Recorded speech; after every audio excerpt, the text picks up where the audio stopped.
dilaksanakan oleh BGTK Provinsi Kalimantan Timur.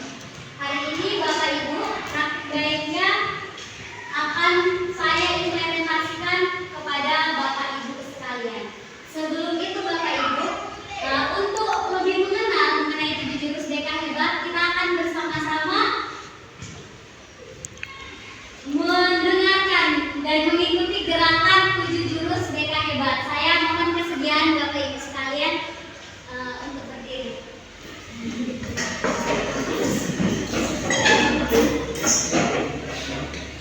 Jadi nanti ada gerakannya ya Bapak Ibu, yang bisa diikuti kita bersama-sama.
Yang kedua, kelola emosi.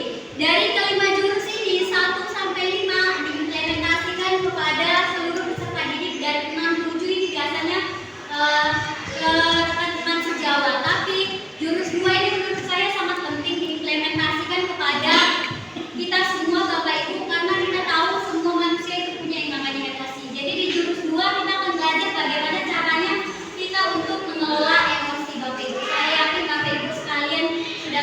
fungsi itu ada apa saja. Yang ketiga, tumbuhkan resiliensi. Tumbuhkan resiliensi atau daya lenting ya Bapak Ibu. Pasti Bapak Ibu juga sudah pernah mendengar yang namanya daya lenting ya. Atau kita belajar tentang bagaimana menghadapi kesulitan atau rasa putus asa Bapak Ibu. Yang sering terjadi di peserta didik kita di SMP Negeri 5 Kalbun, kalau misalnya diberikan tantangan peserta didik nyata, kalau misalnya tidak bisa menerima tantangan, maka dengan mudah akan merasa putus asa. Nah, di jurus ketiga atau tumbuhkan resiliensi ini, kita belajar bagaimana cara kita menghadapi tantangan Bapak Ibu. Yang keempat, jaga konsistensi, bagaimana cara kita mengelola emosi dan lain sebagainya itu tetap terjaga. Yang kelima, jalin koneksi. Ini juga merupakan salah satu yang penting ya Bapak Ibu. Apalagi kita di instansi pemerintahan seperti ini, di sekolah lebih tepatnya, kita berkolaborasi. Koneksi yang kita jalankan tidak hanya kepada siswa saja Bapak Ibu ya, tetapi terhadap orang tua, kemudian para tokoh masyarakat yang lain. Nah, di sini penting untuk kita tetap mengetahui bagaimana cara jalin koneksi. Untuk lebih lanjutnya nanti akan saya jelaskan pada topik lain. Yang keenam, bangun kolaborasi. Kolaborasi kurang lebih sama seperti jalin koneksi, bahwa kita bekerja sama dengan pihak luar Bapak Ibu ya, dari pemerintahan, kemudian tokoh masyarakat, orang tua dan lain sebagainya. Menata situasi, bagaimana kita menciptakan suasana ruang kelas yang nyaman agar peserta didik senang pada saat mengikuti pembelajaran di kelas.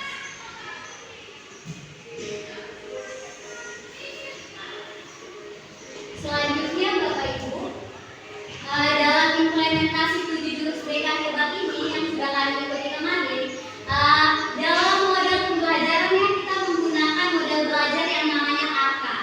A pertama adalah aktivitas Bapak Ibu. Jadi sebelum kita memulai pembelajaran, peserta didik akan diberikan aktivitas terlebih dahulu.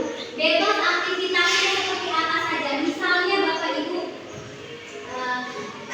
mungkin di jam-jam kesenian atau jam lainnya kita kasih anak kesempatan untuk bernyanyi terlebih dahulu, itu sudah merupakan sebuah aktivitas. Atau Bapak Ibu yang mungkin sudah menerapkan ice breaking di kelasnya, itu juga salah satu bentuk aktivitas Bapak Ibu. Jadi penting ya, ada 4 dalam implementasi model belajar ini: aktivitas, kemudian refleksi. Nah, setelah anak melakukan aktivitas, anak-anak tersebut akan melakukan refleksi dari aktivitas yang sudah dilakukan.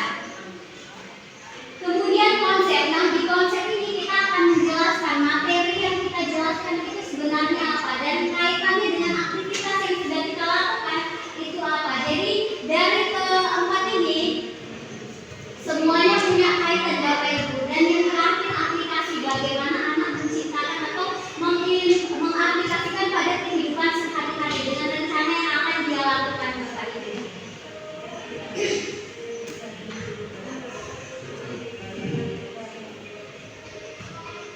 Seperti yang sudah saya sampaikan, bahwa saya sudah mengimplementasikan 2 jurus Bapak Ibu. Ada jurus ketiga dan jurus kelima. Jurus ketiga tumbuhkan resiliensi dan jurus kelima jalin koneksi.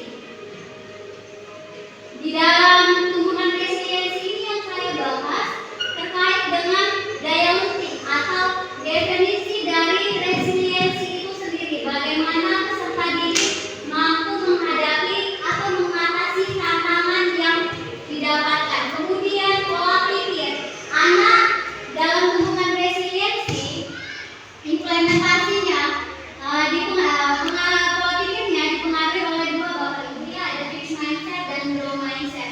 Nah, di sini anak kemarin diajarkan bagaimana cara berpikir yang tumbuh atau growth mindset. Yang ketiga adalah magnetic magic ya Bapak Ibu, yang biasanya terjadi itu seperti apa. Yang berikutnya, jalin koneksi, bagaimana cara kita sebagai pendengar atau sebagai Bapak Ibu guru, sebagai konselor dan konseling memiliki kehadiran penuh pada saat anak membutuhkan kita. Kemudian rasa ingin tahu dan rasa peduli. Ya Bapak Ibu, sebelumnya kemarin kami ada pembelajaran mandiri sendiri melalui LMS, dan kita membuat terkait dengan rencana on the job learning atau rencana tindak lanjut yang akan kita lakukan. Kemarin yang saya lakukan ada 2 Bapak Ibu ya, waktu pemotretan, yaitu tumbuhkan resiliensi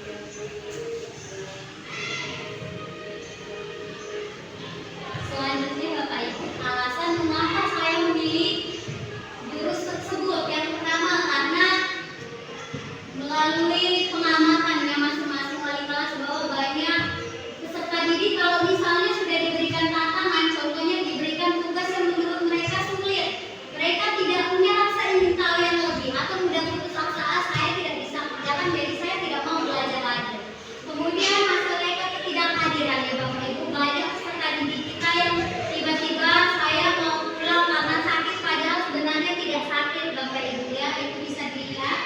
Kemudian mengingat perkembangan peserta didik kita yang terus berlanjut, jadi menurut saya resiliensi ini sangat penting untuk pendidikan peserta didik untuk pola pikirnya dalam menghadapi tantangan yang lebih kompleks.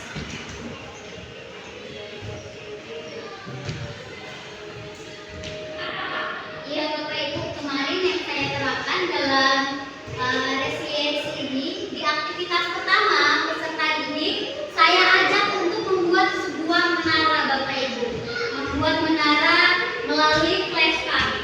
Jadi peserta didik masing-masing duduk berkelompok, kemudian saya minta peserta didik untuk membuat sebuah menara, membangun sebuah menara hingga menjadi sebuah menara yang tinggi dan tidak mudah roboh Bapak Ibu. Kemudian di refleksinya saya akan bertanya kembali, kira-kira bagaimana perasaannya pada saat menghadapi tantangan ketika menaranya roboh. Di konsep saya menjelaskan resiliensi itu apa, kemudian mengapa resiliensi itu penting untuk kita miliki, dan bagaimana konsep dari pola pikir berkembang atau growth mindset, dan apa perbedaan antara pola pikir yang tetap dan pola pikir yang berkembang. Kemudian di aplikasinya peserta didik diminta untuk menuliskan contoh pola pikir yang berkembang. Ini dia Bapak Ibu bukti implementasi saya kepada beberapa peserta didik. Yang di atas itu waktu peserta didik sedang menempelkan hasil aplikasinya. Kemudian di sini di bagian yang kedua peserta didik mempresentasikan kepada teman yang lain atas apa yang dia ketahui dari materi resiliensi, dan yang terakhir adalah penguatan kembali mengenai resiliensi itu sendiri.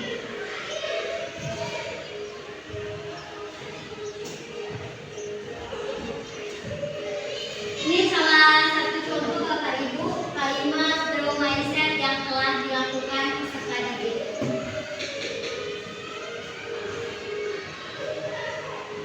Ini juga dokumentasinya. Kemudian apa yang diharapkan? Harapannya supaya ada poster-poster sederhana terkait dengan growth mindset itu sendiri Bapak Ibu. Kemudian bagaimana cara peserta didik di kemudian hari setelah mendapatkan hasil implementasi ini mengetahui bahwa ketika menghadapi tantangan harusnya yang saya lakukan adalah seperti ini. Silakan Bapak Ibu apabila ada yang ditanyakan, silakan.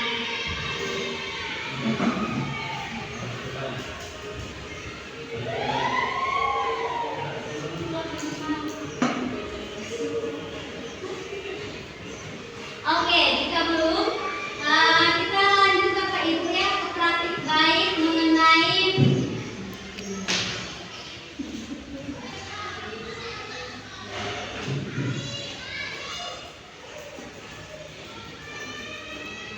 Ambil tanya jawab nggak bisa kan? boleh Pak. Oke, makasih Bu. Semuanya, Assalamualaikum warahmatullahi wabarakatuh. Selamat pagi dan salam sejahtera bagi kita semua. Kembali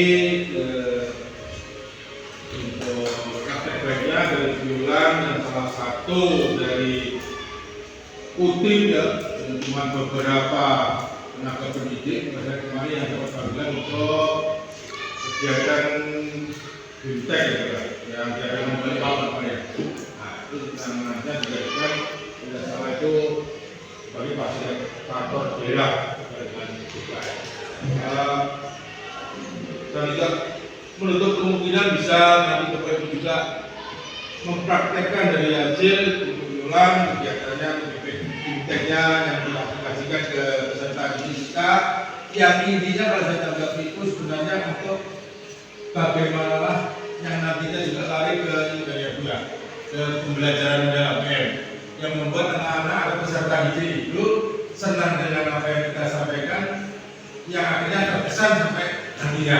Nah, ini sedikit mau saya tanyakan Bu, dari 7 jurus PKIK, apakah Anda bisa dimulai dari yang satu dulu, jurus satu dan seterusnya? Atau memang bisa juga? Karena menurut saya kalau 7 jurus PKIK ini, pertama kenali potensi ini sangat penting sekali, ya. Nah, karena anak-anak kita itu berbeda-beda juga dari karakter mereka sebelumnya, dari bagaimana selanjutnya juga apa intake atau output yang didapat dari sekolah dari apa. Sehingga kalau memang bisa atau kalau memang dari jurus satu dulu dan seterusnya, ya intinya bisa kita mengenali dulu. Selanjutnya kan tinggal mudah menurut saya. Jadi boleh aja Bu ya. Nanti kalau dari jurus satu mungkin itu sedikit dulu, dan saya mungkin ada teman yang lain silakan monggo. Baik, sekian. Assalamualaikum warahmatullahi wabarakatuh.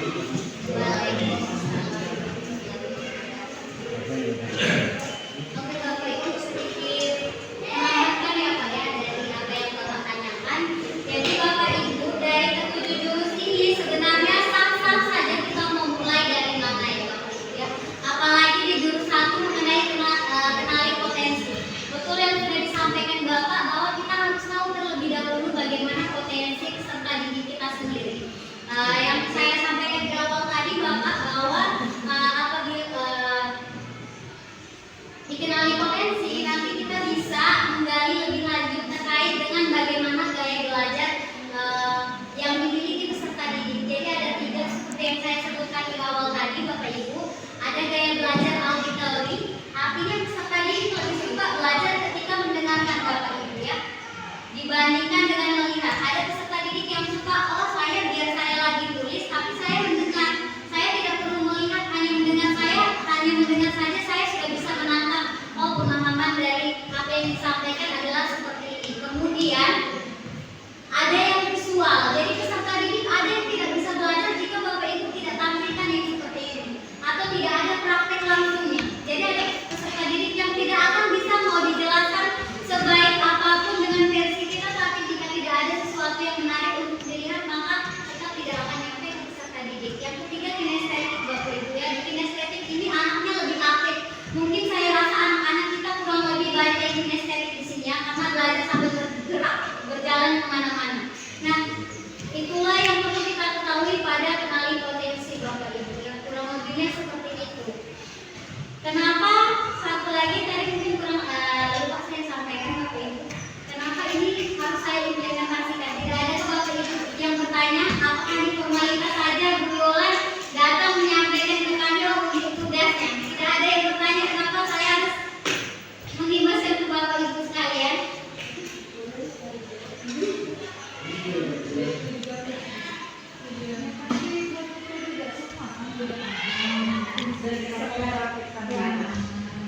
Selain tugas juga kayak memberikan informasi ke teman-teman biar bisa nanti diterapkan.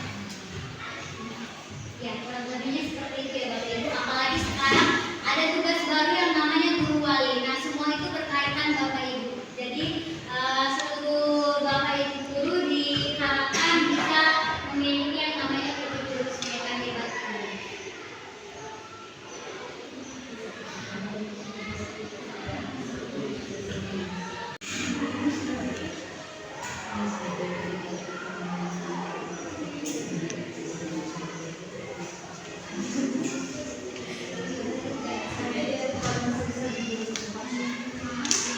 Jaga konsistensi yang ada susah diterapkan. Kita ada masukan bagaimana cara menerapkan ke anak-anak selalu dulu.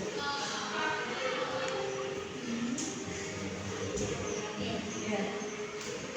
Jadi terima kasih Bu Tika ya. Jadi jurus 4 tadi seperti yang sudah disampaikan kembali Bapak Ibu di awal bahwa jaga konsistensi bagaimana kita menjaga baik dari emosi, kemudian dari cara kita menangani situasi di kelas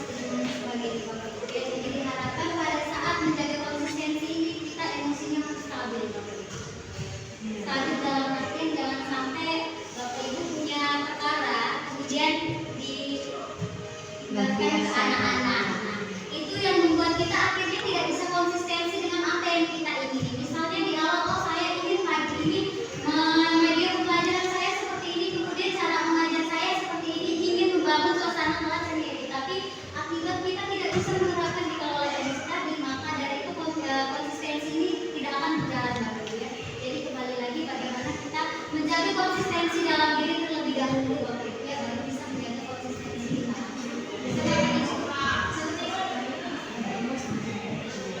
Untuk lebih lanjutnya nanti bisa cek ya. Ya, terima kasih video. Oke Bapak Ibu, yang paling penting satu yang ingin saya praktekkan yaitu terkait dengan jalin koneksi. Iya betul sekali. Nah,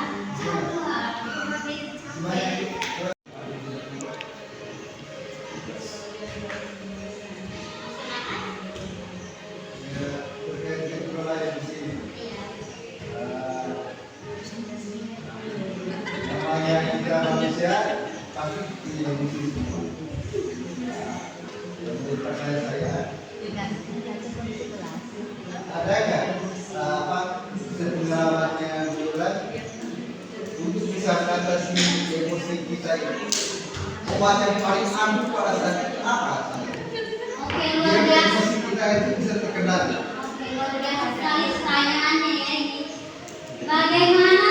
Apakah ada obat yang ampuh untuk mengatasi emosi? Lagi-lagi Bapak Ibu saya berhadapan dengan kepribadian ya, bukan dengan barang Bapak Ibu. Kalau dengan barang mungkin bisa saya share, oh saya mau meja ini sempurna untuk saya.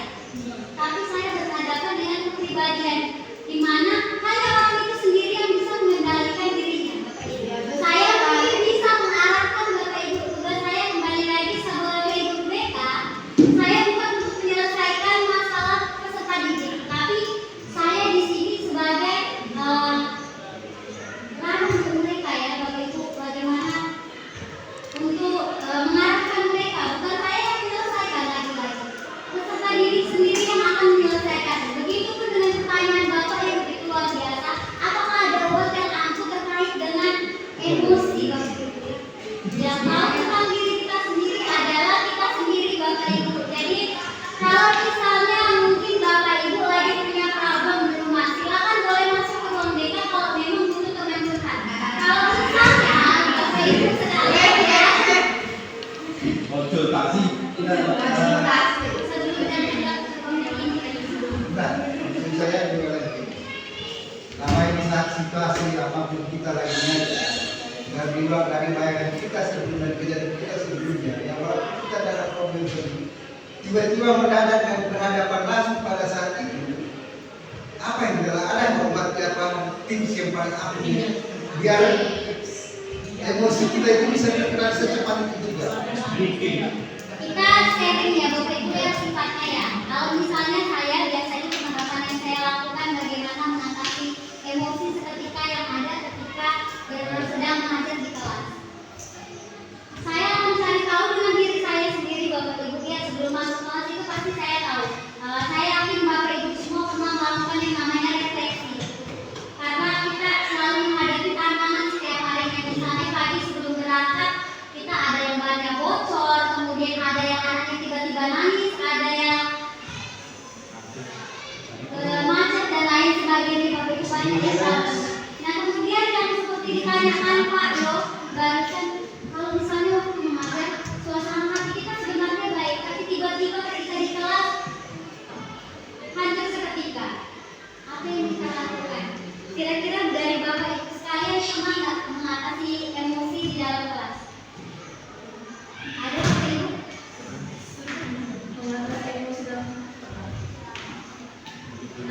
Kita sifatnya sharing ya Bapak Ibu ya. Mungkin ada yang ingin menjawab terlebih dahulu pertanyaan Pak Yo, bagaimana mengatasi ketika berada di dalam kelas, mengatasi emosi ketika berada di dalam kelas.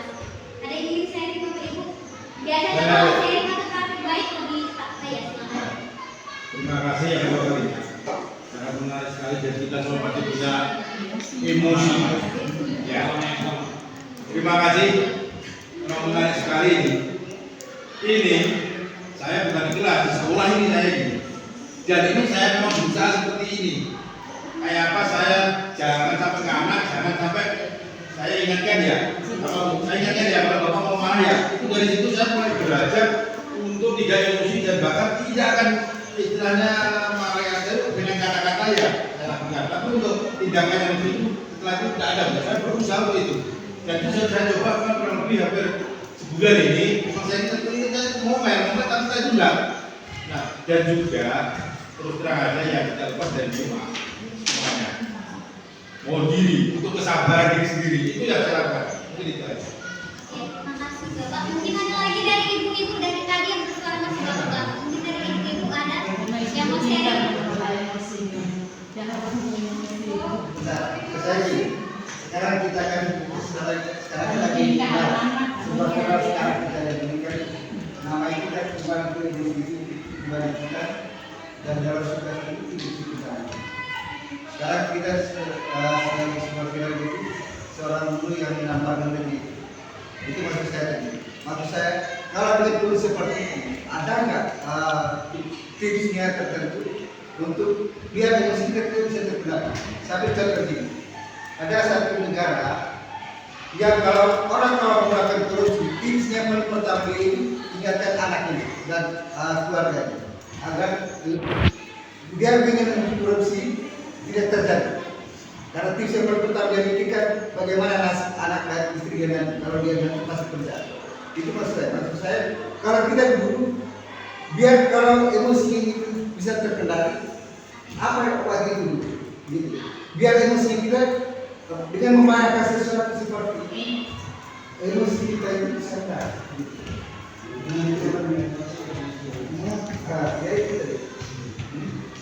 Ya, seperti yang Pak Yos contohkan tadi ya, dia memikirkan kalau misalnya saya korupsi berarti nanti anak istri dan cucu saya dan yang lain-lain. Nah, Bapak kalau misalnya merasa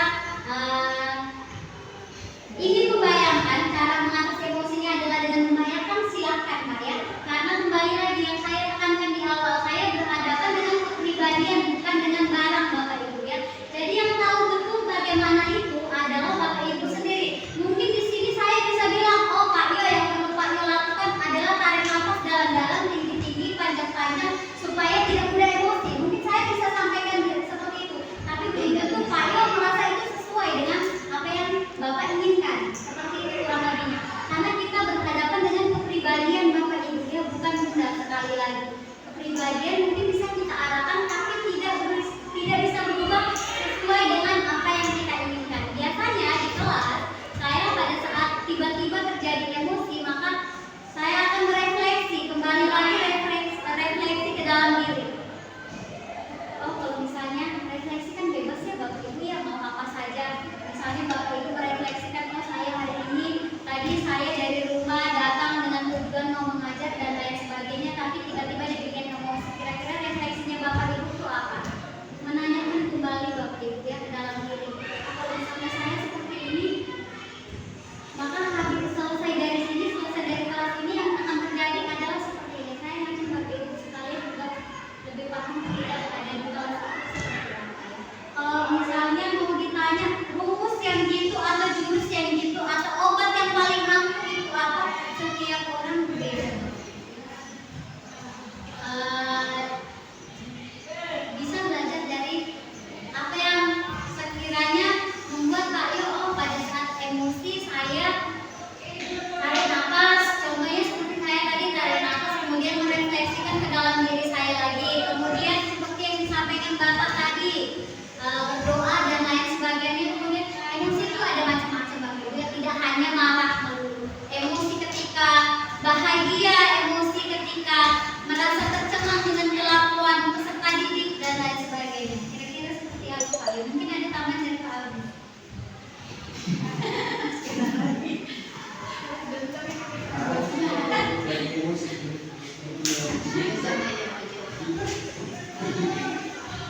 Kalau saya ingin nambahin tapi pertanyaan boleh ya? Oke, baik, terima kasih. Assalamualaikum warahmatullahi wabarakatuh dan selamat pagi. Langsung saja apa yang sudah disampaikan sama Bu Viola dari Bu Beka juga menurut saya sangat menarik sekali karena banyak sekali kita trouble atau gejala-gejala pada peserta didik yang tanpa kita sadari kita pun juga tidak tahu gejalanya seperti apa. Jadi sekilas saya mendengarkan apa yang sudah disampaikan sama Bu Viola ternyata peserta didik itu memiliki beberapa macam gaya belajar yang berbeda-beda. Salah satu contohnya yaitu ada yang dia cara belajarnya dengan bermain, tapi dia tetap fokus. Ada juga dia dengan menulis, tapi dia juga tetap bisa mendengarkan. Dan ada juga yang satunya lagi melihat saja dan seterusnya. Nah, pertanyaan saya tuh, kita sebagai guru yang kebanyakan di dalam ruangan, bagaimana menyikapi peserta didik yang notabene berbeda-beda seperti itu? Artinya dalam satu kelas itu kan beraneka macam. Ada yang suka belajar dengan bermain, ada yang belajarnya di luar kelas, ada yang seperti beliau tadi sampaikan. Kita sebagai guru yang kebanyakan di dalam kelas, contoh saya prakarya ini hampir full saya di dalam kelas. Menyikapi hal yang semacam itu bagaimana kira-kira solusi untuk kita semua sebagai guru yang kebanyakan di dalam kelas? Terima kasih Pak. Izin menanggapi kembali Bapak Ibu terkait dengan pertanyaan yang disampaikan oleh Pak Agus, bagaimana menyikapi peserta didik dengan potensi atau gaya belajar yang bermacam-macam. Yang saya sampaikan tadi di awal ada auditory, visual, dan kinestetik Bapak Ibu ya. Kemudian ketika kita sudah tahu bahwa ada 3 potensi di dalam satu kelas, peserta didik memiliki 3 gaya belajar yang berbeda-beda. Bagaimana menyikapinya? Biasanya kalau di BK Pak Agus itu kita ada yang namanya pelayanan klasikal Bapak Ibu ya. Jadi peserta didik akan dikelompokkan sesuai dengan kemampuannya masing-masing. Bapak Ibu bebas mengelompokkan misalnya peserta didik dengan gaya belajar auditori di kelompok 1, kemudian peserta didik dengan gaya belajar kinestetik dan peserta didik dengan gaya belajar visual. Boleh duduk di dalam kelompoknya masing-masing dengan bagaimana cara kita menyampaikan. Biasanya yang paling yang saya lihat adalah pada saat ditampilkan dengan layar seperti ini Bapak Ibu. Karena apa? Karena mencakup auditori, kemudian mencakup visual, dan nanti bagaimana dengan anak-anak yang kinestetik, Bu, anak yang belajar dengan gaya bergerak. Bapak Ibu bisa tampilkan juga di dalam sini ya. Karena kalau kinestetik itu dia lebih kompleks. Dia bisa sambil bergerak, sambil mendengarkan, dan sambil yang lain-lain ya Bapak Ibu ya, anaknya aktif.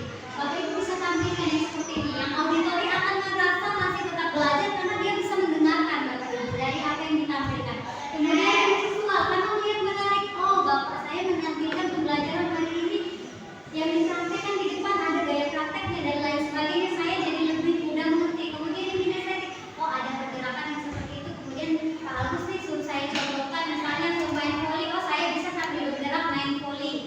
Atau pada saat belajar prakarya kalau tidak salah Pak Agus kasih saya ini kesempatan untuk membangun sebuah ruang bungkus atau bangun sekolah dari stick.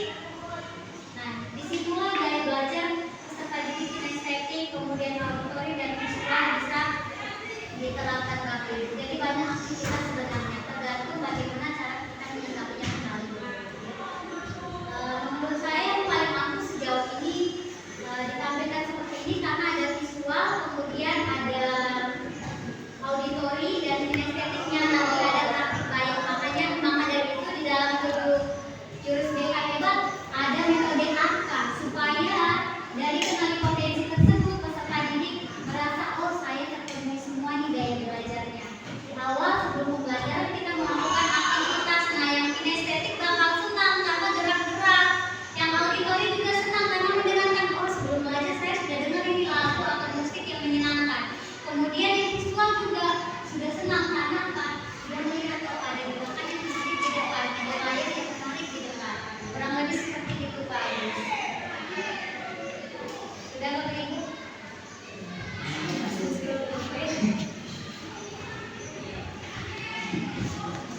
Satu sebelum berakhir kita tes praktik tentang jalan koneksi terlebih dahulu ya Pak.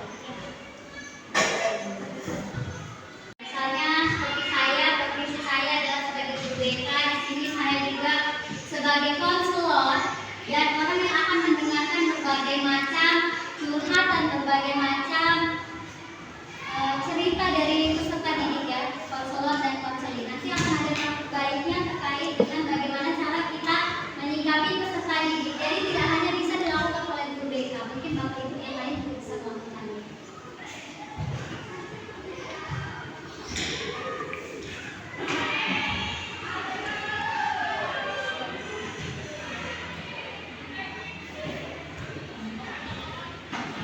Seperti yang terlihat di layar Bapak Ibu, ini gambar bagaimana cara kita mendengarkan.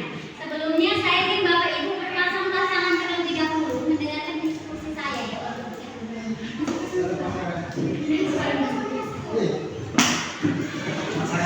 Oh, kita berempat masih dulu. Sama-sama posisi apa?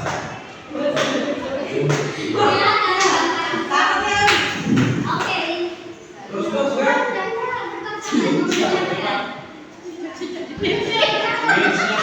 Oh, saya tahu mana? Ya kan ini dua fight. Ya kan? Silakan menghadap pada Siap.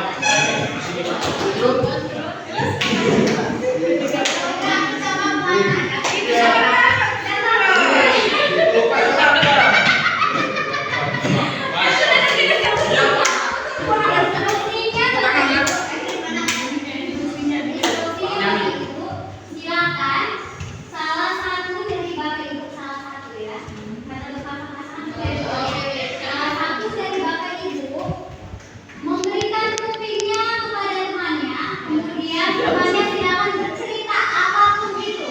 Silakan, tapi cuma memberikan kuping, tidak memberi respon. Silakan bebas Bapak Ibu yang mau bisik atau bercerita sebebasnya Bapak Ibu, memberikan kuping saja ya Bapak Ibu, tidak ada respon yang lain selain memberikan kuping. Bisa? Nggak boleh Bapak Ibu, jadi Bapak Ibu harus memberikan kuping kepada lawan Bapak Ibu.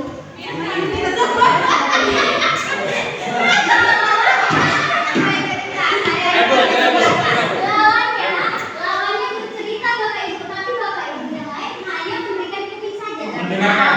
Iya, tidak ada respon sama sekali, hanya memberikan Cerita apa dulu? Tenang aja. bebas mau cerita apa saja, tapi tidak boleh diberikan timbal balik ya Bapak Ibu, ya.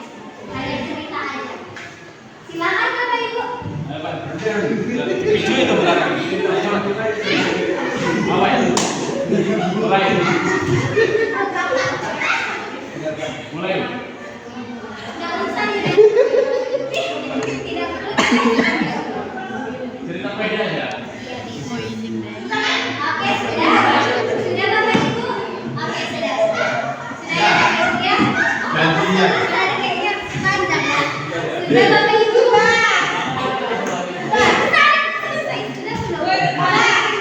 Oke. Instruksi kedua Bapak Ibu. Cerita pacarnya. Instruksi kedua Bapak Ibu, silakan lawannya yang tadi bercerita gantian. Instruksinya berbeda kali ini Bapak Ibu ya. Satunya bercerita, satunya silakan melakukan aktivitas lain. Boleh main HP, boleh tulis atau sibuk dengan dirinya sendiri, tidak usah merespon lawan bicaranya. Silakan. Yang lawan bicaranya tetap bercerita, tapi tidak diberikan respon karena sibuk dengan dirinya sendiri. Silakan. Tidak memberikan telinga ya Bapak Ibu ya. Iya, dia ngomong sendiri. Tapi kita bercerita aja. Iya, tidak Ya, usah diberikan timbal balik. saya sambil tulis. Mulai ya. Ya, silakan mulai.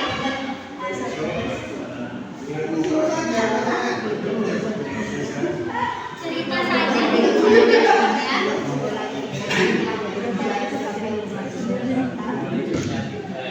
Sudah? Sudah Bapak Ibu? Sudah ada responnya Bapak Ibu ya. Yang terakhir, ayo sudah Bapak Ibu ya. Oke, yang terakhir. Silakan Bapak Ibu kembali berhadapan-hadapan, saling berbicara satu sama lain. Silakan. Saling berbicara. Tidak ada yang mendengarkan. Instruksinya hanya saling berbicara. Instruksinya berbicara. Bapak ceritakan kejadian beberapa kali. Bapak juga kemudian yang lain. Bukan bercerita yang nyambung ya. Bapak cerita. Ini dia masing-masing. Cerita masing-masing. silakan. Kami berhadapan. Iya, betul sekali. Cerita apa?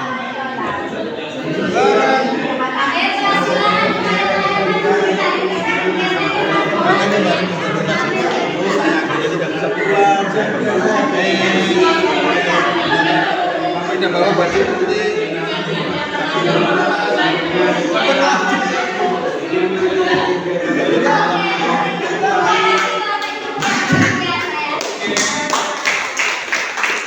Bagaimana perasaannya Bapak Ibu setelah melakukan hal yang saya instruksikan tadi?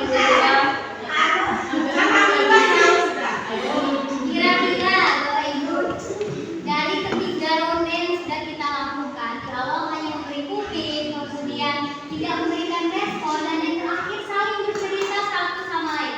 Kira-kira dari ketiga ronde mana yang paling efektif untuk dilakukan Bapak Ibu? Ketiga dong. Oke, bebas ya Bapak Ibu, silakan. Bagi Bapak Ibu yang menjawab Pertama audio. yang bicara paling banyak yang terakhir itu bicara paling banyak. Yang pertama, Audio Oke, ya. oke. Biasa. pertama efektif.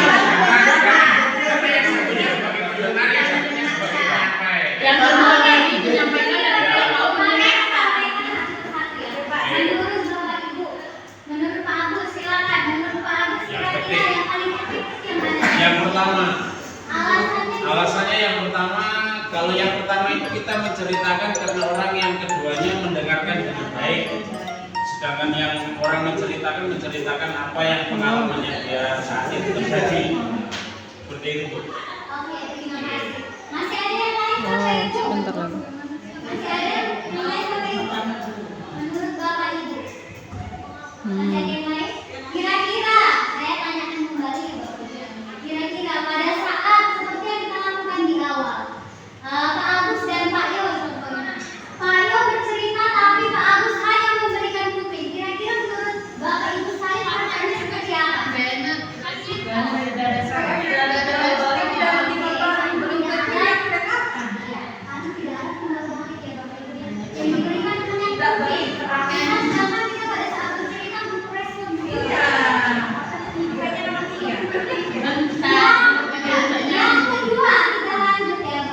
Mulai sebelum dilanjut yang kedua. Oke, silakan.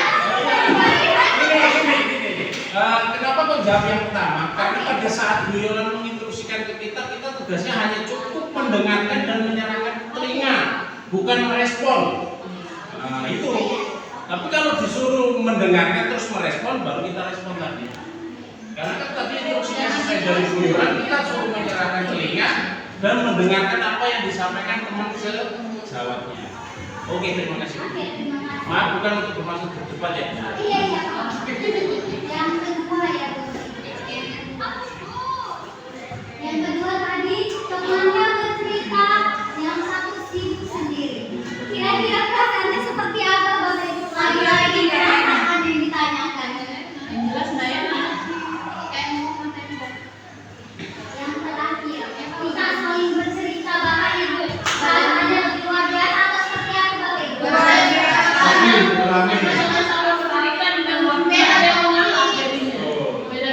Semua sudah punya kendalanya masing-masing, Bapak Ibu. Kira-kira dari ketiga ronde yang sudah dilakukan, bagaimana cara kita untuk membuat percakapan atau komunikasi yang kita lakukan ini menjadi efektif?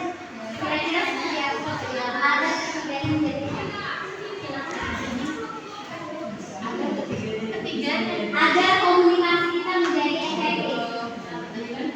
harus ada kenalan, mendengarkan dulu sebentar, bicara, baru ditanggapi sudah selesai.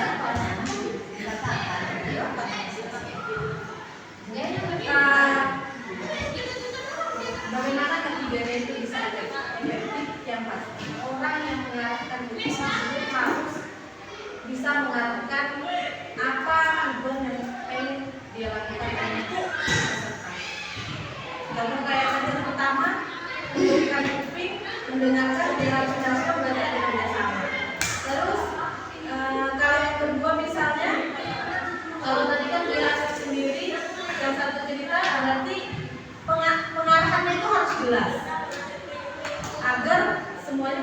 bersama. Kalau pengarahnya tidak jelas, artinya ada komunikasi miskomunikasi dan tidak akan dijalankan. Mungkin seperti itu. Terima kasih ya Bapak Ibu sekalian. Luar biasa sekali informasi dari Bapak Ibu ya. Seperti yang disampaikan tadi bahwa bagaimana kita mengenalkan mungkin seperti apa yang sudah tadi juga salah. Bahwa ada orang yang mungkin datang ke bank mereka dia tidak perlu ada respon dari saya, dia cuma perlu untuk didengarkan.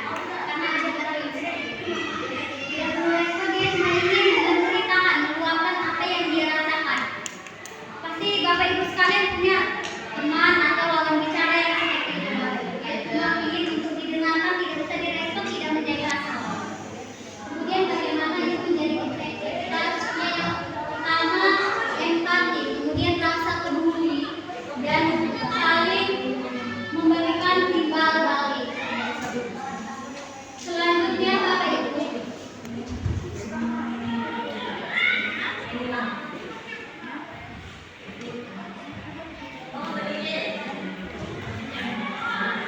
kita akan belajar bagaimana keterampilan merespon ya. Bisa dilihat dari posisinya Bapak Ibu. Sebelumnya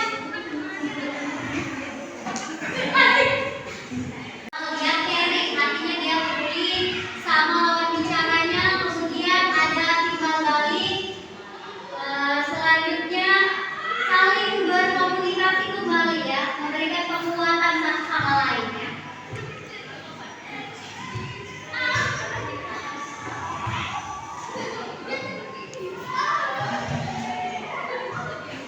Yang berikutnya dalam menyelesaikan permasalahan seperti ini kita harus koneksi sebelum koreksi Bapak Ibu ya. Bagaimana cara kita menjalin koneksi terlebih dahulu baru kita bisa mengatasi.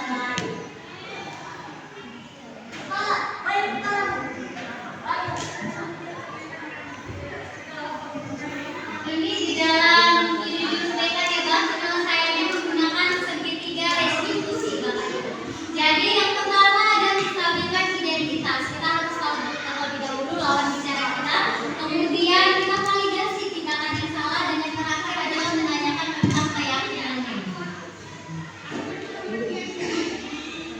Contoh kasusnya seperti ini nanti akan saya bagikan di Bapak Ibu.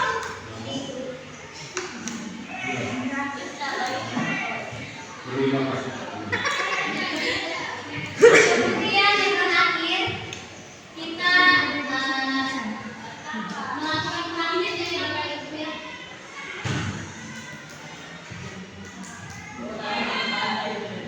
Jadi di dalam SPK Hebat itu ada teknik mendengar yang namanya dengar jam. Dengar jam. D-nya dedikasikan tubuh dan jiwa. Nanti posisinya Bapak Ibu bisa lihat ya. Ada tadi di bawah. Kemudian ekspresi. Kemudian netral posisi artinya posisi duduk pada saat dengan lawan bicara tidak boleh berlebihan Bapak Ibu ya. Misalnya peserta duduk tidak peserta jadi duduk seperti ini Bapak Ibu sudah ikut seperti ini tidak boleh ya Bapak Ibu ya. Mantap. Kemudian gangguan belakang, gangguannya biasa Bapak Ibu seperti yang lihat di blog BK itu sudah lumayan ya untuk menjadi ruang konsultasi serta gitu karena banyak gangguannya ya. Konseling itu biasanya dilakukan sendiri.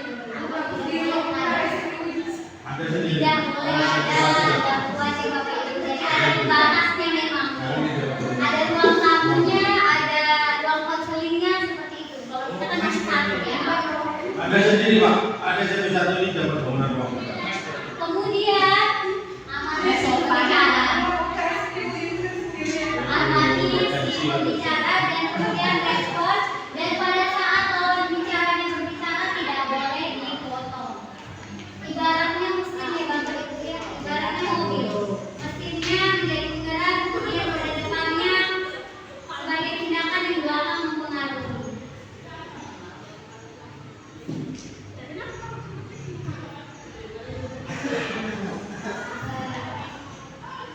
Pak Icin, boleh kita Resiko ya. Ya. Nah, posisinya Bapak Nggak boleh dekat-dekat. kalau seperti ini Bapak berarti Bapak apatis dengan lawan bicara. Saya coba bebas saya. Layanan Masa bebas. tunjangan yang Kenapa? posisi agak mirip murid peserta didik ya, biasanya bebas katanya. Relax.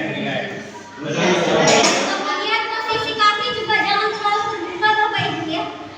Berbahaya. Kami kemarin bebas. Ini kami perempuan. Iya.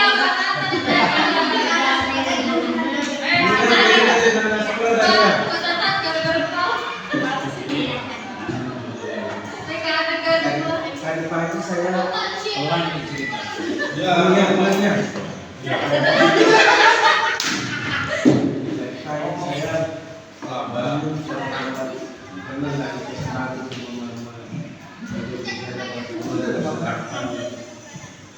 makan dapat di sini jadi saya siang Berarti guru memberikan pertanyaan yang pertama pada saat tadi malam datang atau tidak? Wah, itu yang salah. Sehingga minggu depan Anda bangun siang. Mungkin lain kali tidak boleh dibangun.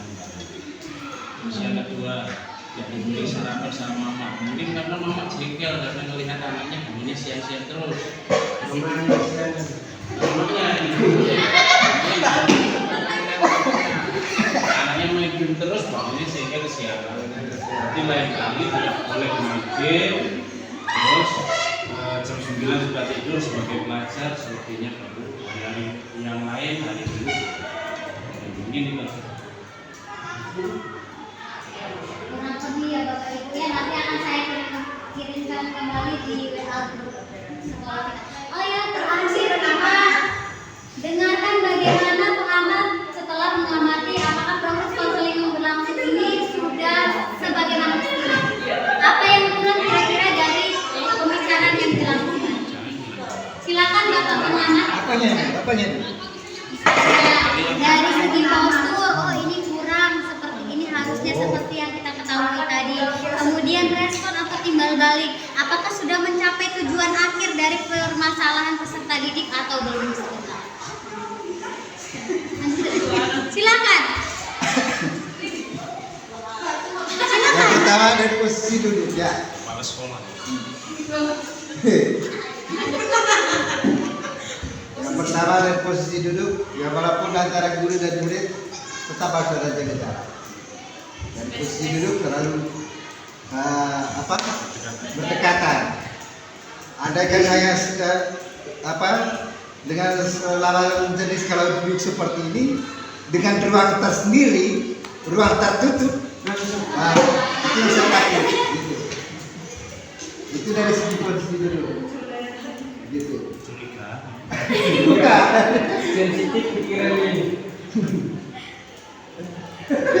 Selanjutnya ada timbal baliknya, respon antara konseling. Lalu antara responnya itu antara respon dari permasalahan itu tadi udah bagus.